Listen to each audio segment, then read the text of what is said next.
नमस्ते भारत। मैं मीनाक्षी सहरावत।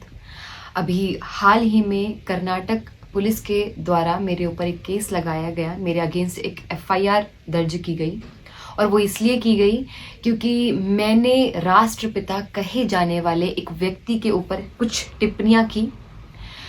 टिप्पणी करते समय मेरी भाषा एकदम नियंत्रण में थी। मैंने कोई अशोभनीय अमर्यादित शब्द का प्रयोग नहीं किया। उसके बाद भी मेरे ऊपर एफआईआर हो जाता है क्योंकि मैंने इतिहासकारों के द्वारा प्रमाण और तथ्यों के आधार पर जो कुछ भी ऐतिहासिक पुस्तकों में लिखा जा चुका है वही मैंने अपने शब्दों में जनता तक पहुंचाने का प्रयास किया, इसलिए मेरे ऊपर एफआईआर हो जाता है। आप विचार कीजिए कि भारत जैसे देश में एक पंजाब क्षेत्र के सांसद भगत सिंह को आतंकवादी कहकर पुकारते हैं। हमारे देश में वीर सावरकर को गालियां दी जाती हैं। हमारे देश में प्रभु श्री राम के होने के बार बार प्रमाण मांगे जाते हैं। हमारे देश में श्री कृष्ण के चरित्र को बार बार गिराया जाता है, उनके चरित्र का दोहन होता है, लेकिन ऐसे लोगों पर कोई एफआईआर दर्ज नहीं की जाती है।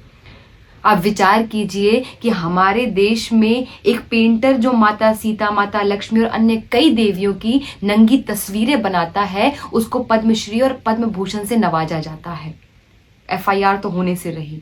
हमारे देश में मदर टेरेसा आती है, हमारे देश की संस्कृति को खराब करती है या कन्वर्जन करती है और उसको भारत रत्न मिल जाता है।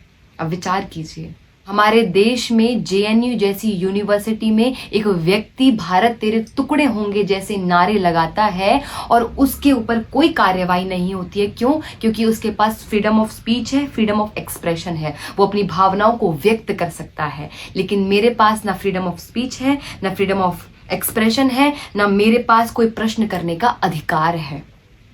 और ये प्रश्न केवल मेरा नहीं है, मेरे जैसे कई लोगों का है। क्या कि किस दस्तावेज में कहाँ ये लिखा हुआ है कि ये व्यक्ति भारत का राष्ट्रपिता है, ये कहाँ लिखा हुआ? ये प्रश्न कई लोगों का है। आप विचार कीजिए, मेरा केवल इतना कहने पर कि इस माँ भारती का कोई पुत्र तो हो सकता है, कोई सपूत तो हो सकता है, लेकिन माँ भारती का, इस राष्ट्र का कोई पिता नहीं हो सकता है, इतना कहने पर मेरे अगेंस्ट एफआईआर हो जाती है। और मैंने देखा कि जब ये केस मेरे ऊपर हुआ तो कई रिपोर्टर्स ने और कई जगह ऐसी हेडलाइंस आई कि नॉर्थ की एक वक्ता ने इस प्रकार का बयान दिया है। हमने कब से अपने आप को इस प्रकार से नॉर्थ और साउथ में बांट लिया? एक बॉर्डर कब हमने खींच दिया? मैं नॉर्थ, साउथ, ईस्ट, वेस्ट नहीं हूँ। मैं एक भारत की बेटी हूँ।